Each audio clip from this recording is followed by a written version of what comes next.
बांग्लादेश इस वक्त जो है बुखलाहट का शिकार हो गया है और बड़ी से बड़ी जो है गलती कर रहा है। अब बांग्लादेश के प्रोफेसर, ढाका के अंदर एक प्रोफेसर हैं, उन्होंने ये बयानिया रखा है कि बांग्लादेश पाकिस्तान के साथ मिलके जो है एटम। देखते हैं इस प्रोफेसर को, देखते हैं ढाका यूनिवर्सिटी का ये प्रोफेसर है। इसने क्या कहा है? We have to develop nuclear treaty with Pakistan. ये बहुत इंपॉर्टेंट है। ढाका यूनिवर्सिटी के एक प्रोफेसर की स्टेटमेंट इस टाइम सोशल मीडिया पे वायरल है, जिसमें वो ये कहते नजर आ रहे हैं कि बांग्लादेश को पाकिस्तान से हाथ मिला लेना चाहिए और मिलके बांग्लादेश को पाकिस्तान के साथ मिलके एटम बम बनाना चाहिए। देश पाकिस्तान के साथ मिलके जो है एटम बम बनाएगा और ये एटम बम अगर वो बनाएगा तो भारत उसको नहीं डरा सकेगा, बल्कि वो भारत को डरा सकेगा। We have to develop nuclear treaty with Pakistan. हमें पाकिस्तान के साथ न्यूक्लियर ट्रीटी डेवलप करनी चाहिए। Pakistan is the most reliable trustworthy security ally of Bangladesh. यानी ये साफ तौर पर कह रहा है कि ये पाकिस्तान जो है बांग्लादेश का सबसे ज्यादा विश्वसनीय, भरोसेमंद और जिसे कहते हैं कि ट्रस्टवर्दी सिक्योरिटी अलाय है, यानी सुरक्षात्मक संधि जिसके बाद। नमस्ते दोस्तों, जय हिंद। हिंदुस्तान लॉजिक ज्ञान में आपका स्वागत है साथियों।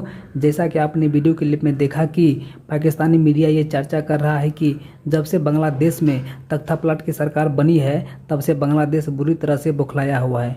बांग्लादेश में शेख हसीना के जाते ही भारत के विरोधी लोग अपने बिलों से बाहर आ रहे हैं। दोस्तों, ये खबर सोशल मीडिया पर तेज़ी से वायरल हो रहा है कि ढाका यूनिवर्सिटी के एक प्रोफेसर ने अपने बयान में कहा कि बांग्लादेश का असली सहयोगी पाकिस्तान है, जो विश्वसनीय है। बांग्लादेश के प्रोफेसर ने भारत के खिलाफ जहर उगलते हुए कहा कि भारत को डराने व कंट्रोल करने के लिए हमें पाकिस्तान के साथ मिलकर न्यूक्लियर संपन्न बनना ही सही होगा। लेकिन दोस्तों, इस प्रोफेसर को ये नहीं पता कि कोई भी देश नेशनल ट्रीटी के अंतर्गत न्यूक्लियर बम नहीं बना सकता है। तो दोस्तों, आइए देखते हैं इस पर पाकिस्तानी मीडिया का रिएक्शन। अगर हमारी वीडियो आपको ये अच्छी लगी तो एक लाइक अवश्य कर देना।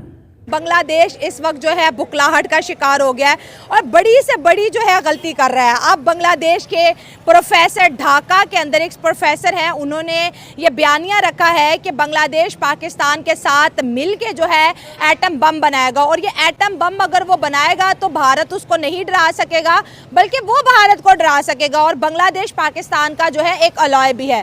ये जो खबरें हैं इससे ये साबित हो रहा है कि बांग्लादेश का जो है बेड़ा गर्क होने में कुछ महीने नहीं, कुछ ही दिन बाकी हैं। क्योंकि अगर देखा जाए, इकोनॉमिकली देखा जाए, डेमोक्रेसी के एतबार से देखा जाए तो इंडिया एक बहुत बड़ा मुल्क है और अगर एटम बम की बात करें तो पाकिस्तान के पास भी एटम बम है। तो हमने इंडिया को कितना डरा लिया एटम बम से। तो ये आवाम तक ये खबर भी पहुंचाएगी, उनका रिएक्शन भी लेंगे। दूसरी जानिब मैं ये भी कहूँगी कि बांग्लादेश अगर भारत की डेमोक्रेसी को इग्नोर कर रहा है, भारत की डिप्लोमेसी को इग्नोर कर रहा है, तो भारत की रॉ एजेंसी भी तो मौजूद है जो कि कहते हैं ना कि घर में घुस के मारती है। और हमने देखा है जिस कंट्री के अंदर भारत के अगेंस्ट गवर्नमेंट बनती है, 6-7 महीनों में इस गवर्नमेंट का सफाया हो जाता है। कौन करता है और कहां से गैबी मखलूक आती है। सो अवाम की तरफ बढ़ते हैं और जानते हैं उनकी राय कि क्या वाकई बांग्लादेश एटम बम से भारत को डरा सकेगा। लेकिन आप दोस्तों से रिक्वेस्ट है कि जिन्होंने अभी तक चैनल सब्सक्राइब नहीं किया, हमारे चैनल को सब्सक्राइब करें, वीडियो को लाइक करें, इंस्टाग्राम में वो चाहते हैं कि पाकिस्तान से मिलकर एक न्यूक्लियर पावर बनाई जाए, एक न्यू, और उससे हम इंडिया को डराएंगे। मैं ये चाहता हूँ कि जो पहले पाकिस्तान में पड़ा हुआ हम उसका क्या कर रहे हैं, उसको तो हमारे जंग लगे हुए हैं। मैं ये चाहता हूँ कि किसी और ममालिक से, जैसे हम IMF से ले रहे हैं, लोन ले रहे हैं, कर्जा ले रहे हैं, हमें चाहिए कि हम किसी दूसरी एजेंसी से रब्ता करें, उनसे लोन लें और जो हमारे न्यूक्लियर पावर को जंग लग चुका है वो उसको साफ करें। और दूसरी बात ये है कि जिसकी पावर इसके हाथ में है उसको समझाएं कि भाई तुम इसको खुद फेस करो। अगर हम न्यूक्लियर पावर चलाने की कोशिश करें, हम खुद करेंगे, हमें किसी दूसरे ममालिक से जाके और डरना लेना हो। चला सकता ना, तो ये चला नहीं सकता। पर जो बात हो रही है मैं उसके ऊपर बात कर रहा हूँ कि वो कह रहे हैं कि हम मिलके न्यू बनाए, तो न्यू बना के उन्होंने शोपीस में सजाना है। जो बने पड़े हुए। पाकिस्तान एक एटमी पावर है, इंडिया एक एटमी पावर है, बांग्लादेश के पास तो कख भी नहीं है। वो कह रहे मैं भी एक एटमी पावर बन जाऊंगा। हाँ, और इंडिया को और मेरे ऊपर भी कोई बंदा आ जाएगा जो मुझे बताएगा भाई तुम्हारे पास एटमी पावर है, हम तुम्हें कर्जा भी देंगे, हम तुम्हारा सारा कुछ करेंगे। जब मुल्क का दवाले निकल जाएगा और बाद में वो जो हमने एटमी ताकत अपने सर से बनाई होगी जो उन्होंने मिलके समझ गई हूँ, बनाई हाँ, होगी हाँ। पावर, एटमी पावर, न्यूक्लियर पावर जो बनाई होगी, वो हमें कर्जा दे दे के हमें उस पॉइंट पे ले जाएंगे, हमारे मुल्क का दिवालिया हो जाएगा, हमारा मुल्क गुजर जाएगा और वो एटमी ताकत फिर उनके पास अच्छा, चली जाएगी। बांग्लादेश भी अब मुझे लगता है पाकिस्तान की तरह उसके खजाने खाली हो। चलो आम पाकिस्तानी से एक मशवरा पूछते हैं, हमारे साथ बांग्लादेश जुड़ रहे हैं और इंडिया के खिलाफ जा रहे हैं, ये बताएं कि मुझे ये लगता है- बांग्लादेशियों के साथ जस्टिस हो रही है, ये जो गवर्नमेंट कर रही है? नहीं, जस्टिस तो नहीं हो रही है, हाँ। ज़ाहिर बात है, वो अपने लिए उठे हैं, हम भी उठे थे और जिनके साथ उठे थे उन्हें भी उठा के डाल दिया, और जो बोलने की कोशिश करता है उन्हें भी उठा के डाल देते हैं, बस ये यही कह रहे हैं अमेरिका पाकिस्तान से डरता था और आधे से ज्यादा पाकिस्तानी ये कहते हैं हम अमेरिका के गुलाम हैं। मैं तो कहता हूँ मुझे बस इंजॉय मिले, जहाँ मर्जी ले जाए, मुझे इंजॉय मिलना चाहिए बस मेरी तरफ से। आज अगर मैं आपसे एज ए पाकिस्तानी आम पाकिस्तानी पूछूं, आपको बम चाहिए या फिर आपको बिजली चाहिए? ऑब्वियसली बिजली चाहिए। आपको सर क्या चाहिए जी? वो पूरी दुनिया हमें कहीं ये ना हो कि हम पे कब्जा ना कर ले, वो उसके लिए बम या फिर बिजली? जाहिर बात है जी, बिजली चाहिए फिलहाल तो। ठीक हो गया।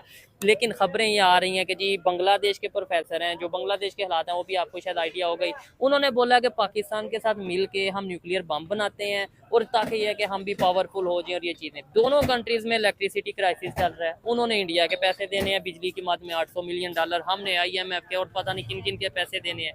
ऐसी सूरत हाल में हम इलेक्ट्रिसिटी की बात क्यों नहीं करते? ऐसी सूरत हाल में हम इकॉनमी को बेहतर करने की बात क्यों नहीं करते? ऐसी सूरत हाल में हम एजुकेशन की बात क्यों नहीं करते? बम की बात क्यों कर रहे हैं? ये किसके लिए बना है?